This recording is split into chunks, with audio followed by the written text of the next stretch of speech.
one thing you can say definitely is that the challenges for the Jewish people never stop. It's never boring. I think that as we raise the stature of the Jewish state, as we increase its economic, technological, scientific, and military power, we are keenly aware of the challenges that face us. You understand, especially those who are in business, but also in the military, all power is relative. It's relative to other nations' powers or adversaries' powers. All power is relative. There's been an absolute, marked, amazing increase in Israel's power and capacities. But the threats that face us are also growing. They're changing in nature, and they're also growing in ways that are understood, in some ways that are less understood. The number one threat facing Israel and the Jewish people is Iran's pursuit of nuclear weapons. And we're now at a historic crossroads.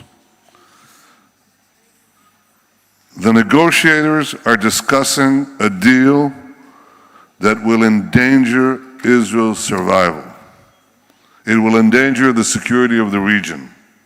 It will endanger the peace of the world. They must not reward a regime that denies the Holocaust, arms, funds, trains, and dispatches terrorists on Israel's borders and around the world. Over 30 countries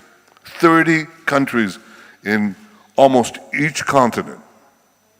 Iran or its henchman Hezbollah are developing new cells every few weeks. They just discovered in Cyprus one apartment with tons of ammonium nitrate. I won't bore you with the details, what happens when you detonate tons of ammonium nitrate. One apartment. One cell out of an endless number. And the targets are to be Israelis, Jews, Westerners, Arabs. It's just one activity. It's not Yemen. It's not Hezbollah. It's not the Golan Heights fronts that they're doing. It's not the rearming of Hamas. It's not Libya. It's not Sudan. It's not Iraq, where they have standing armies. Iran is the most aggressive power in the world. It peddles its terrorism around the world, and it pursues aggression, sheer naked aggression in this region, and it's growing. It's been growing during the Lausanne talks. It's unabashed. 2 days before the Lausanne agreement, Iran says officially, the destruction of Israel is non-negotiable. What brazenness. You know what brazenness is. There's a Yiddish word for it. This is not that Yiddish word. This is murderous brazenness. And since they say the same thing,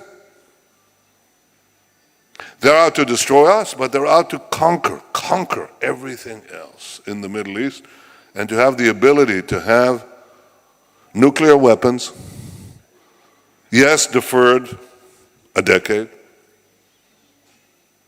Not never, just not now, if they don't violate the deal. If they don't violate the deal, this Iran that calls for our destruction, that is undermining almost every single regime in the region, that is preventing terror globally, this Iran that has a mission to export the revolution, this Iran will be given a clear pathway not to a bomb, but to many, many bombs, because all restrictions on their nuclear program will be lifted within a decade. But immediately this Iran will get a cash jackpot in the first year of $150 billion. That's close to half their GDP, okay? That's like the United States receiving a cash jackpot of $8 trillion, okay? For Israel, it's roughly receiving $120 billion. You know what our defense budget is?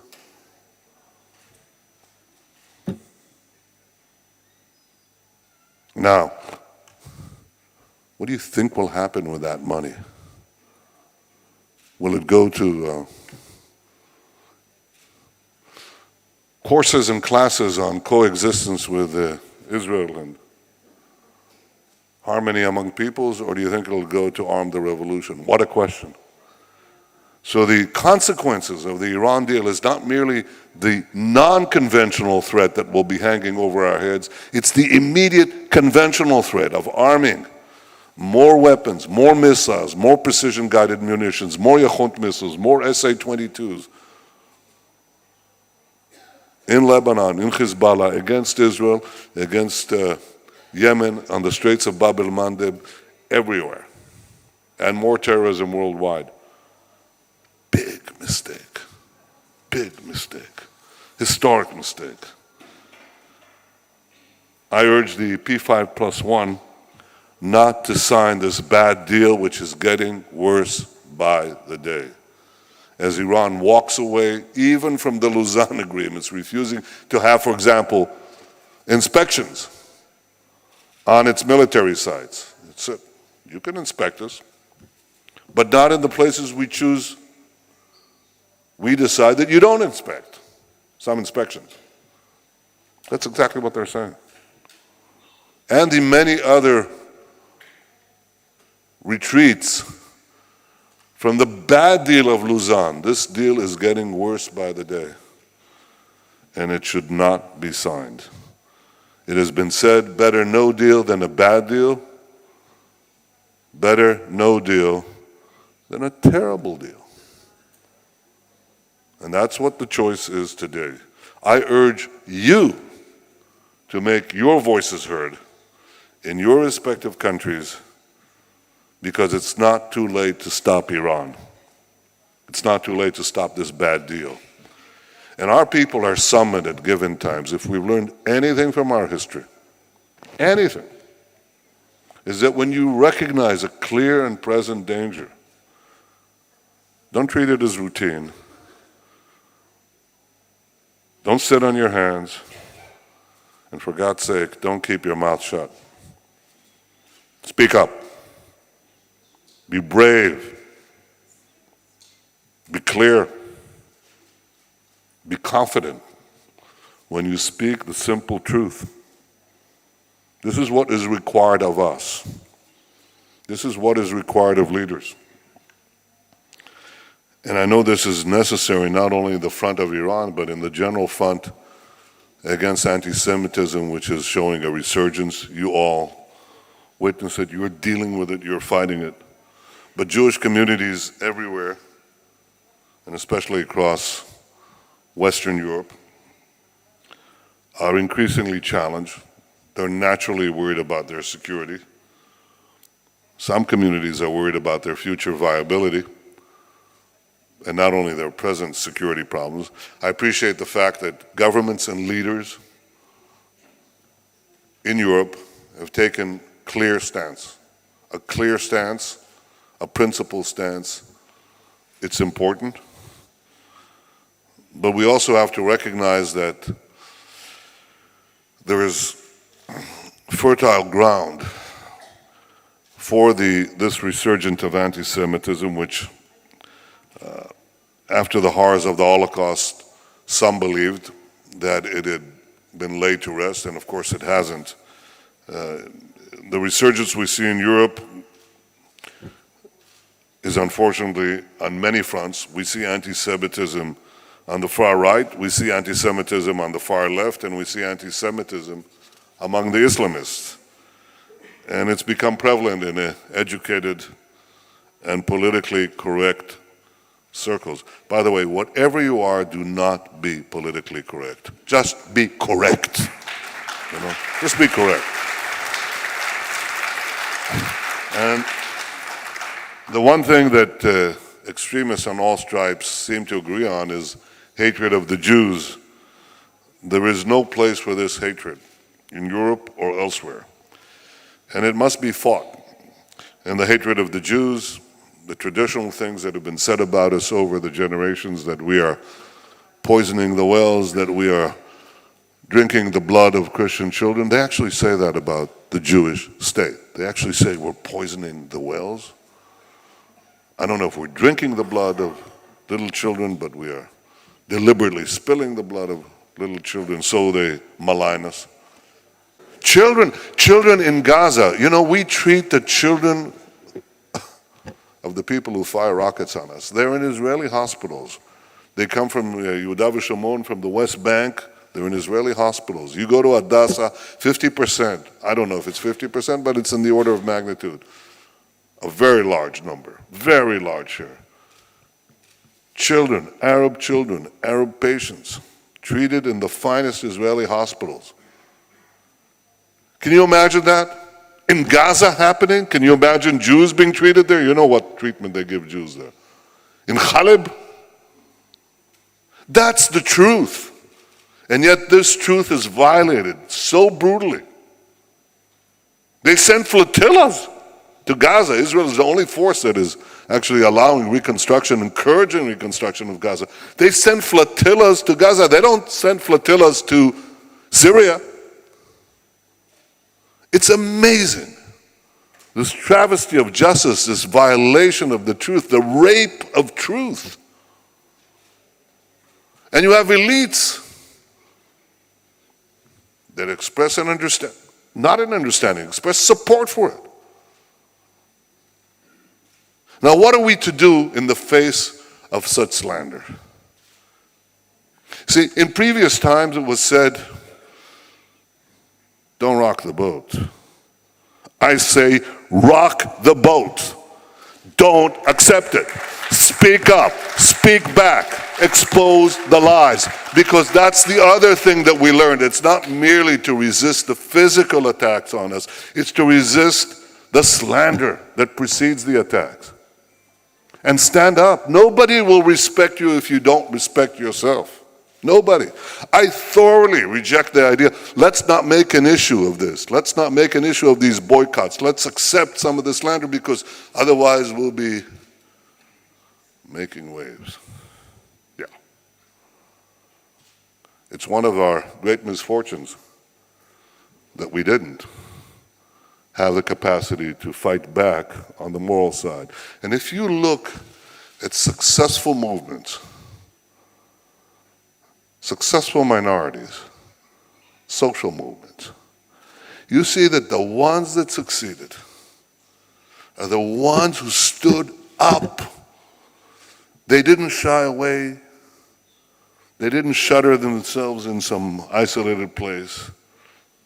They got up. They march in the street. They fight for their rights, for their right to be recognized among the peoples and among the nations and among the minorities and among the majorities. That's what we have to do. Be strong and of good courage, God says to Joshua. I say to you, be strong and of good courage and fight back. Fight back on Iran, fight back on antisemitism. Stand up and be proud Jews.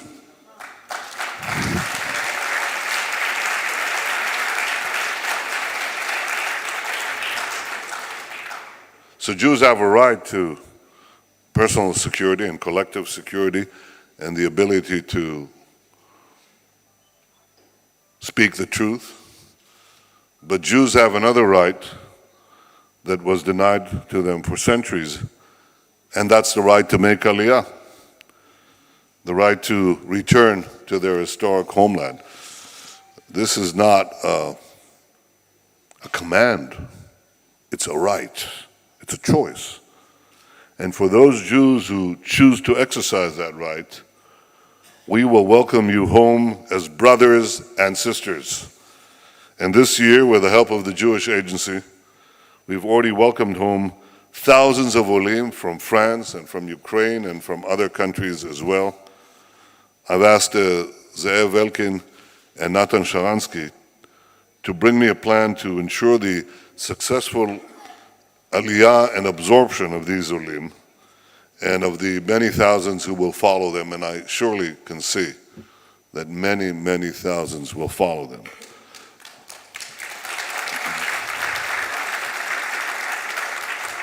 I mentioned the fact that we're in the midst of an international campaign to delegitimize the Jewish state, and it's very nefarious. It's got two parts to it. One is the overall rejection of Israel, our very right to exist here, and so on. But the other is couched very cleverly in the attempts to put pressure on Israel because there are no negotiations. Except here's the catch. The Palestinians refuse to negotiate and then organize boycotts because there are no negotiations. And of course, the same people who send you flotillas to Gaza and not to Syria, and to talk about children, not the ones that the Palestinians hide behind and sacrifice, the Hamas terrorists, but the ones that Israel, and neglect, of course, the ones that Israel treats in the Israeli hospitals. These same people, or some of them, are saying, we have to press Israel because there are no negotiations that the Palestinians effectively make sure that they don't get restarted. The Palestinian Authority walked away from Barak, they walked away from Sharon, they walked away from Olmert, and they walked away from me. Abbas walked away from President Obama when he asked him, look me in the eye in the Oval Office, tell me, are you willing to accept the framework principles that were organized by Secretary of State John Kerry? I wish him well, by the way. I told him, spoke to him the other day, I said, John, I wish you many things, but I'm not going to tell you break a leg. So Abbas walked away. They consistently, the Palestinians consistently shun direct talks and then call for sanction on Israel because there are no talks. And I think that we have to stop this farce. I think, too, that ultimately there's no substitution for direct negotiations without preconditions between the parties. We have a great deal to talk about. One, mutual recognition. You cannot ask us to recognize a Palestinian nation state and refuse to recognize the Jewish nation state. In our state, our state is not Arab Rhine like their state. In our state, Jews and non-Jewish citizens of Israel have full and civic rights, full equality, which is something you can't say of any country in the Middle East. It's the only country where Arabs and Muslims and Christians and Jews enjoy full civic equality under a real independent judiciary and a real democracy. So when we say Jewish state, what we mean is the national state of the Jewish people where non-Jews all live in civic equality. But if Jews want to come here, any Jew, they're welcome. We embrace them. And if Palestinians would want to go there, that's fine. But what they say is, we'll recognize the state of Israel as long as we can flood it with descendants of the refugees that we refuse to absorb, while Israel absorbed a greater number of refugees, and there's not a single refugee in Israel. We will drown you with the descendants of these refugees, a problem we created and kept alive, and we'll call it Israel. Maybe. Maybe. Which means one Palestinian state, free of Jews, cleansed of Jews, and the other a state that has Jews and Palestinians, but we'll make sure that it is drowned with a Palestinian majority. It is asphyxiated with a flood refugees, and we shall call it peace. No thanks. Mutual recognition. A Jewish nation state next to a Palestinian nation state, and you, yes, must recognize us as part of a peace. Otherwise, what kind of peace are you offering us? But they refuse. And the second thing is security. Is this a pretext? A whim? Look around us. The whole Middle East is collapsing. States are disintegrating. Every place. Militant Islam, either led by the militant Shiites of Iran or the militant Sunnis, right now led by ISIS, they're filling up the slack. So what, we just walk away? Oh no, Israel's security needs will be guaranteed, so we are told. By whom? Who will guarantee it? We left Gaza, and 3,000 Hamas overcame 15,000 PA, so in, I don't want to say minutes, hours is more accurate. And since then we've had 12,000 rockets in Gaza. Previously we left Lebanon and Hezbollah took it over, and we've had 12,000 rockets from Lebanon. There are 100,000 rockets there poised in addition to the ones that are there. We had international guarantees, 1701. There are now 10,000 more rockets and missiles in Lebanon with 1701, with international guarantees, with a UNIFIL, beefed up UNIFIL. 10 times more than there were before the Second Lebanon War. Who will guarantee our security? Who will prevent the digging of tunnels from Kalkilia into Kfar Saba and along that line? Who will prevent not the smuggling of weapons across the Jordan? That's not the main problem. It is a problem.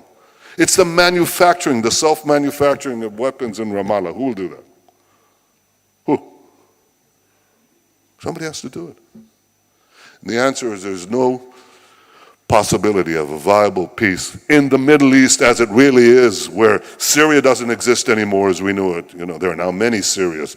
Yemen doesn't exist as we knew it. Libya doesn't exist as we knew it. And Iraq doesn't exist as we know it. In this Middle East, it's not merely that we want mutual recognition from our Palestinian neighbors. We want to make sure they'll remain our neighbors and won't be taken over. And who'll guarantee that?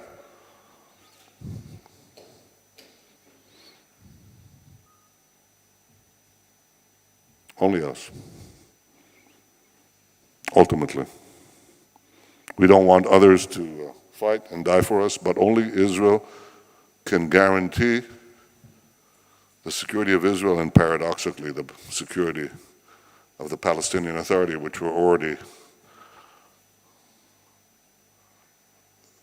deeply involved in assisting, because we are preventing terrorism and subversion there. We uncovered a plot a few months ago, Hamas plot, not against us, against somebody else.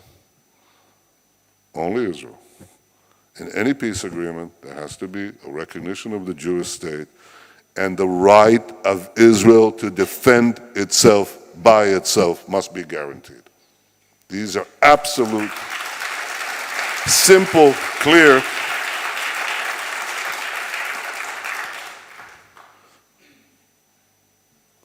conditions mandated not for the beginning of negotiations, I have none, but for a successful conclusion.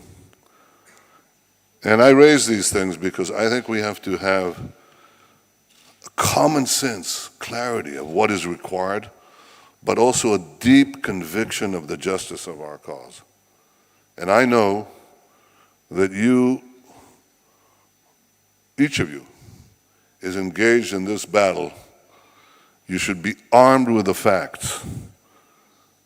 And you should be armed with a sense of justice, not because Israel is a perfect society, it's not, but because in this dark swath of darkness around us, and barbarism and cruelty that is unsurpassed in history, we stand out like a real beacon of freedom, of respect for human rights, of courage, of a people that wants to have the good life you see around you, but want others to have a good life too, and who continually have to defend themselves for this simple human desire.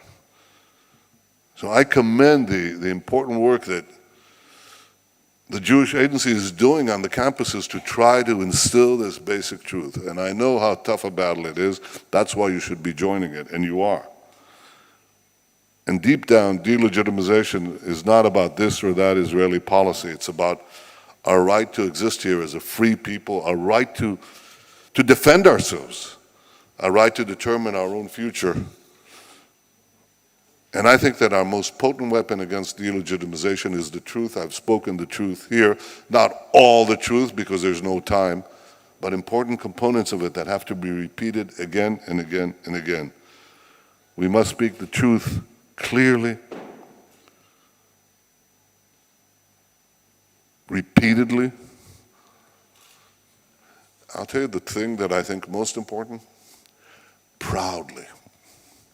You have to be proud. And people feel it. They feel it. If your head is bowed and you sort of mutter something while you're looking down at your lapels, no. Learn from others. I respect those who fight for their rights. I just wanted to speak the truth. And we have the truth at our side. And the truth is that we seek a real peace with our neighbors. The second truth is that we are a real democracy. And there's nothing else like it in a very, very broad radius. The truth is that we're fighting for our lives. The truth is also that we welcome every Jew here. I want you to know that. I have spent a good portion of my political life ensuring that Israel remained the homeland of every Jew. Reform, conservative, Orthodox, everyone is welcome here alike. This is what Israel is about and will remain about. And I want to continue to strengthen the unity of the Jewish people. And yes, sometimes it's challenging, and we've been able with Seichel. I have to translate that. There are many cameramen here. Seichel means a wise heart. Well, a wise head and a wise heart. We've been able to use heart and mind to overcome these fissures and to try to unite, and we are working at it constantly. Because it's very important for me that Israel remain the home of every Jew of all denominations. This is something I'm committed to doing, and I want you to continue to work with me towards that end. I think that you understand in your hearts, not only in your minds, the many challenges that we face. But again, if I had to look at this in a historical perspective, we have overcome the greatest travails of any people. We've defeated the laws of history. There's not been anything like the return of the Jews, the ability to rise from utter destruction and create this modern, vibrant, unbelievably successful and exciting place. Sometimes I wish it would be less exciting, especially on Knesset days. This is one of them. But it is an extraordinary country with tremendous vitality, tremendous creativity, and a tremendous confidence in our ability to forge our future, our common future, and assure our continuity and our preservation of our culture, our heritage, launched into the future. This means working together with you. I'm committed to doing that. I know you are too. I salute you for that. Thank you very much. Toda rabah. Thank you.